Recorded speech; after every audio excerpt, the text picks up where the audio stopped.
நேயர்கள் எல்லாருக்கும் வணக்கம். இந்த வீடியோவில் 2024 வருஷத்துக்கு உண்டான புத்தாண்டு ராசி பலனை தான் நம்ம பார்க்க போகிறோம். இந்த புத்தாண்டு அப்படிங்கிறது பார்த்தீங்கன்னா சோபக்கிருது வருடம் மார்கழி மாதம் 16ஆம் தேதி திங்கட்கிழமை அன்னைக்கு தேய்பிற பஞ்சமி திதியில கீழ்நோக்குடைய மக நட்சத்திரம் சிம்ம ராசி கன்னி லக்னத்துல பிரீத்தி நாம யோகத்துல இந்த புத்தாண்டு அப்படிங்கிறது பிறக்குது. இப்போ இந்த புத்தாண்டு பிறக்கும் போது பார்த்தீங்கன்னா இயற்கை பேரிடர்கள் அப்படிங்கிறது 2024 புத்தாண்டில் பெருசாக வரும். அதாவது மழை அப்படிங்கிறது பேஞ்சும் கெடுக்கும் காஞ்சும் கெடுக்கும். வெயில் நாளில் பார்த்தீங்கன்னா ஏகப்பட்ட சூடு அப்படிங்கிறது இருக்கும். மழை காலத்தில் ஏகப்பட்ட வெள்ளம் இயற்கை பேரிடர்கள் அப்படிங்கிறது வரும். உலக அளவில் முக்கியமான அரசியல் தலைவர்களுக்கெல்லாம் பெரிய பெரிய ஆபத்து அப்படிங்கிறதும் இருக்குது. இது எல்லாமே இந்த புத்தாண்டில் இருந்தாலும் மக்களை பெரிய அளவில் பாதிக்காத ஒரு புத்தாண்டாக தான் இருக்கும். ஏன்னா இப்போ கொரோனா பரவுது அப்படின்னு சொல்கிறாங்க. மறுபடியும் லாக்டவுனு அந்த மாதிரி இருக்கும்போதெல்லாம் நீங்கள் பயப்பட வேண்டியதில்லை. மக்களுக்கு பொருளாதார மேம்பாடு அப்படிங்கிறது நல்லாவே இருக்கும். காலசக்கரத்தோட லாபஸ்தானத்தில் கும்பராசியில் சனி பகவான் உட்கார்ந்துருக்காரு. காசு பணத்துக்கு பஞ்சம் இல்லாத ஒரு வருஷமாக இருக்கும். வருட கிரகங்கள் அப்படின்னு பார்த்தீங்கன்னா குரு பகவான் மேச ராசியில் பலமாக இருக்காரு. சனி பகவான் கும்பராசிலையும் ராகு மீன ராசிலையும் கேது கன்னி ராசிலையும் இருக்காங்க. ஏப்ரல் மாசத்துல குரு பகவானோட பயிற்சி அப்படிங்கிறது இருக்கு. குரு பகவான் மேச ராசியிலிருந்து ரிஷபராசிக்கு போக போறாரு. இது எல்லாத்தையும் பொறுத்து ரொம்ப அற்புதமான ஒரு புத்தாண்டு பலன்களை உங்களுக்காக கணிச்சு கொடுக்குறோம். முழுசா பாருங்க. இந்த புத்தாண்டு உங்களுக்கு வெற்றிகரமா அமையிறது எப்படி அப்படிங்கிறத இந்த வீடியோல பார்க்கலாம்.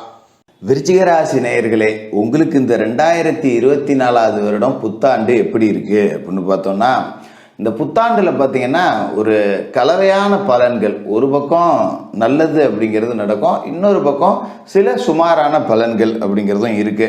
ரெண்டையுமே நம்ம பார்த்துடணும். அதனால இந்த வீடியோ அப்படிங்கிறது விருச்சிக ராசிக்காரர்களுக்கு ரொம்ப முக்கியமான ஒரு வீடியோவாக இருக்கும். அதனால கடைசி வரைக்கும் பாருங்க. ஏன்னா உங்களோட ராசிக்கு அர்த்தாஷ்டம சனியோட ஆதிக்கம் அப்படிங்கிறது தொடங்குது. சனி பகவான் அர்த்தாஷ்டம சனியா உங்களோட ராசிக்கு 4வது வீடான கும்பராசியில ஆட்சி பெற்று உட்கார்ந்துருக்க போறாரு. இந்த அர்த்தாஷ்டம சனி நல்லது செய்யுமா கெட்டது செய்யுமா? ஐயோ அர்த்தாஷ்டம சனி அப்படின்னா அஷ்டம சனியில பாதிங்கிறாங்களே, அது என்ன செய்ய போகுது அப்படிங்கிறத பார்க்கணும். அதோட உங்களோட ராசிக்கு 5வது வீட்டில் பூர்வ புண்ணியஸ்தானத்தில் ராகு உட்கார்ந்துருக்காரு. இந்த இடத்துல ராகு உட்கார்ந்தா என்ன பண்ணுவாரு அப்படிங்கிறத நம்ம பார்க்கணும். குரு பகவான் உங்களோட ராசிக்கு 6வது வீட்டில் உட்காந்துருக்காரு. அதாவது 6ல் குரு ஊரில் பகை அப்படிம்பாங்க. அந்த மாதிரி பகை கொடுக்கக்கூடிய இடத்துல குரு இருக்காரு. ஆனாலும் அவர் அதன் பிறகு உங்களோட ராசிக்கு 7வது வீட்டுக்கு மாறிடுவார். அதனால நீங்கள் பயப்பட வேண்டியதில்லை. சரி, இப்போ இந்த அர்த்தாஷ்டம சனி என்ன செய்யும் அப்படின்னு பார்க்கணும். ஏன்னா வருடம் தொடங்கும் போதே சனி பகவான் அர்த்தாஷ்டம ஸ்தானத்துக்கு போயிடுறாரு. ராசிக்கு 4வது வீட்டில் சனி பகவான் இருக்கிறப்ப முதல்ல உடல்ல பிணி அப்படிங்கிறத கொடுப்பாரு. சாதாரணமாக பார்த்தீங்கன்னா ஆரோக்கியமாக இருக்கிறவங்க கூட திடீர்னு இப்போ கொஞ்சம் ஆரோக்கிய குறைபாடுகள் அப்படிங்கிறத உணர்வீங்க. நல்லா ஒல்லியாக இருந்திருப்பீங்க, நல்ல சுட்டித்தனமாக இருந்திருப்பீங்க, ஓடி இருந்திருப்பீங்க, ஒடியாந்துருப்பீங்க. திடீர்னு பார்த்தீங்கன்னா உடல் பருமனாகும். சில பேருக்கு பார்த்தீங்கன்னா இந்த தைராய்டு சம்மந்தப்பட்ட பிரச்சனைகள்லாம் வரும். ஜோசியரா என்னையா வருஷம் தொடங்கி எடுத்த உடனே நல்லது சொல்ல மாட்டியா அப்படின்னு நீங்கள் நினைக்கலாம். ஆனால் முதல்ல நம்ம செய்ய வேண்டிய எச்சரிக்கை அப்படிங்கிறத செஞ்சிடணும். எதுக்காக இதை சொல்கிறேன் அப்படின்னா, கொஞ்சம் லாகிரி வஸ்துக்கள் பழக்கம் இருக்கிறவங்க அதையெல்லாம் கொஞ்சம் குறைச்சிங்க. மது புகை இது மாதிரி இருந்ததுன்னா இந்த அர்த்தாஷ்டம சனி காலகட்டத்தில் மேற்கொண்டு தொந்தரவு வராமல் இருக்கணும்னா நிறுத்திக்கணும், இல்லைன்னா குறைச்சிக்கணும். முதல் படி அதுதான். அதோட உங்களோட ராசிக்கு சனி பகவான் 4வது வீட்டில் இருக்கும்போது தாய் வழி உறவுகள் வகையில் சின்ன சின்ன மனக்கோளாறுகள் மனக்கசப்புகள் வரலாம். தாய்மாமன் வகையில், இல்லை சித்தி வழியில், பெரியம்மா வழியில் இந்த மாதிரி பிரச்சனை வரலாம். அதனால அந்த மாதிரியான உறவுகள் கிட்ட குடுக்கல் வாங்கல் அப்படிங்கிறது வச்சுக்க கூடாது.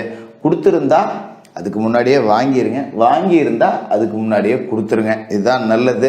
இல்லை வருடம் தொடங்கிடுச்சு இப்போ கொடுக்க முடியாது வாங்க முடியாதுன்னா கொஞ்சம் நல்லபடியாக வார்த்தையில் தேன் தடவி பேசி பதில் சொல்லிக்கிறது அப்படிங்கிறது தான் நல்லது.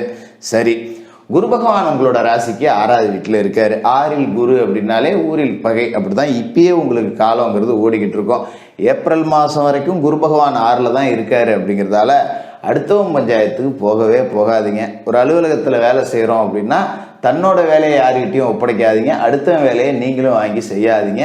தேவையில்லாத பிறருக்கு ஜாமீன் சொல்லி பணம் வாங்கி கொடுக்கறது, கையெழுத்து போட்டு கொடுக்கறது, இந்த வேலையெல்லாம் வச்சுக்காதீங்க. ஒரு அரசியல் துறையில் இருக்கிறேன் அப்படின்னா கொஞ்சம் பேச்சில் நிதானம் இருக்கணும், ஆதாரமற்ற கருத்துக்களை பேசிடக்கூடாது, சமூக வலைதளங்களில் எழுதும்போது தேவையற்ற சர்ச்சைகளை உருவாக்கக்கூடாது. இதில் எல்லாத்துலேயும் கொஞ்சம் கவனமாக இருந்துங்க. ஏப்ரல் மாதம் 21ஆம் தேதிக்கு பிறகு குரு பகவான் உங்களோட ராசிக்கு 7வது வீட்டுக்கு மாற போகிறாரு. அதாவது கலத்திரஸ்தானத்துக்கு குரு பகவான் போக போகிறாரு. அப்படிங்கும்போது ஒரு அற்புதமான நேரம் அப்படிங்கிறது ஏப்ரல் மாதத்துலேருந்து உங்களுக்கு 2021 தொடங்குது. குரு பகவானோட சுப பார்வை அப்படிங்கிறதும் உங்களோட ராசிக்கு கிடைக்கும். அப்படிங்கிறதால இதுக்கு மேலே அற்புதமான யோக பலன் இருக்குது. அஸ்தாஷ்டம சனியோட பாதிப்பு அப்படிங்கிறதையும் குரு பகவான் குறைச்சிருவார். அப்போ 7க்கு குரு பகவான் வரும்போது என்ன நடக்கும் அப்படின்னா, மனைவிக்கு வேலைக்காக முயற்சி செஞ்சிங்கன்னா தாராளமாக வேலை கிடைக்கும். மனைவி படிச்சிருக்காங்க, ஏப்ரல் மாதத்துக்கு மேலே அவங்களுக்கு வேலைக்கு முயற்சி செய்வோம் அப்படின்னா வேலை கிடைக்கும். அதுமாரி திருமணமே ஆகலை, திருமண தடை அப்படிங்கிறது இருக்குது. இதனால் வயசாகி பூச்சி, சொந்த பொந்தம் எங்கேயாவது போனால் கூட இன்னும் கல்யாணம் ஆகலையா, பொண்ணு அமையலையா, மாப்பிள்ளை அமையலையான்னு விருச்சிக ராசிக்காரர்களை கேள்வியாலேயே கொண்டு இருப்பாங்க. அவங்க எல்லாத்துக்கும் ஏப்ரல் மாதத்துக்கு மேலே திருமண தடை நீங்கி திருமணம் நடக்கக்கூடிய வாய்ப்பு அப்படிங்கிறது இருக்குது. அப்போ திருமண முயற்சிகள் அப்படிங்கிறத ஏப்ரல் வரைக்கும் கொஞ்சம் நிறுத்தி வச்சிங்க. ஏப்ரலுக்கு பிறகு முயற்சி செஞ்சிங்கன்னா நிச்சயமாக நன்மை அப்படிங்கிறது நடக்கும். நல்ல இடத்துல வரன் அமையும், நல்ல செல்வாக்கான, நல்ல மதிப்பான, நல்ல கௌரவமான குடும்பத்திலேருந்து நல்ல சம்பாதிக்கக்கூடிய வரன் அமையும். அதில் எந்த மாற்றமும் இல்லை. அதோட கூட்டு தொழில் செய்யணும் அப்படிங்கிறவங்க ஏப்ரல் மாதத்துக்கு பிறகு அதை தொடங்கலாம், தப்பில்லை. இப்போ ஒரு தொழில் தொடங்கி நடத்திக்கிட்டு இருக்கேன், ஒரு முதலீடு போட ஆள் இல்லை அப்படின்னா ஏப்ரல் மாதம் வரைக்கும் குடும்பமான வரைக்கும் அப்படியே இழுத்து ஓட்டுங்க. ஏப்ரலுக்கு பிறகு வரக்கூடிய கூட்டாளிகள் தேடி வருவாங்க. அவங்கள வச்சு 10 ரூபா முதல் போட்டுக்கலாம், அதை வச்சு முதலீடை பெருக்கலாம், 10 ரூபா காசு பணம் சம்பாதிக்கலாம். அற்புதமான யோக பலன் அப்படிங்கிறது உங்களுக்கு அமையும். அதனால் கூட்டு தொழில் செய்கிறவங்க ஏப்ரலுக்கு பிறகு பெரிய வெற்றி அடையக்கூடிய வாய்ப்பு அப்படிங்கிறதும் இருக்குது.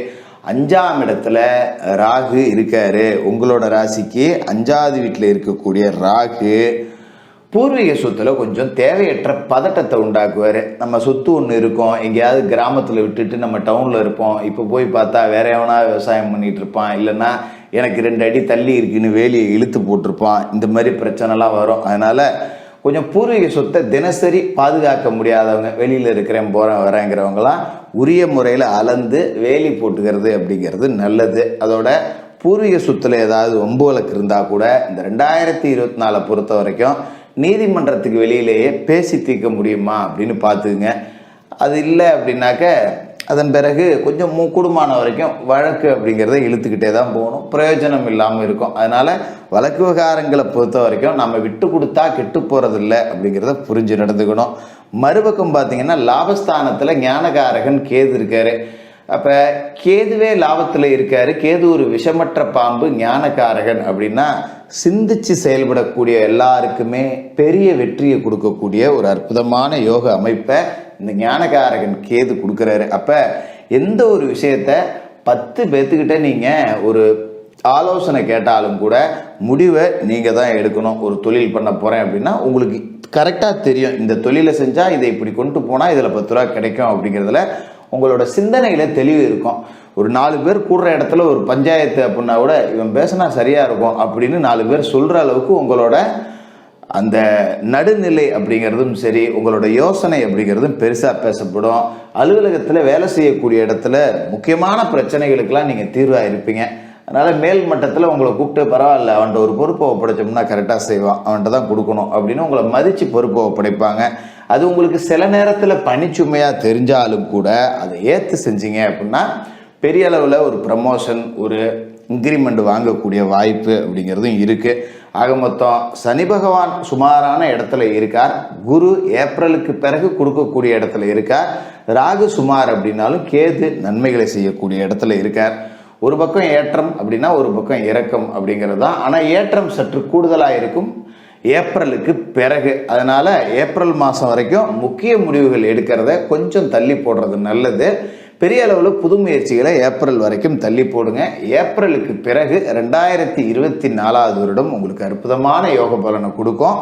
சனிக்கிழமையில் சனி பகவானுக்கு எல் தீபம் ஏற்றுங்க, வியாழக்கிழமையில் குரு பகவானுக்கு நெய் தீபம் ஏற்றுங்க, செவ்வாய்க்கிழமை ராகுகால நேரத்தில் துர்க்கை அம்மனுக்கு தீபம் ஏற்றுங்க, சாலையோரத்தில் வசிக்கக்கூடிய முதியவர்களுக்கு அன்னதானம் பண்ணுங்க, முடிஞ்சால் வண்ண நிற போர்வை வாங்கி தானமாக கொடுங்க. இதை செஞ்சாலே வருட தொடக்கம் அப்படிங்கிறது ஒரு சுமாராகவே இருந்தாலும் கூட ஏப்ரலுக்கு பிறகு உங்களுக்கு வளர்ச்சியை கொடுக்கக்கூடிய வருடமாக இந்த 2024 புத்தாண்டு இருக்கும். விருச்சிக ராசிக்காரர்களுக்கு புத்தாண்டு வாழ்த்துக்கள்.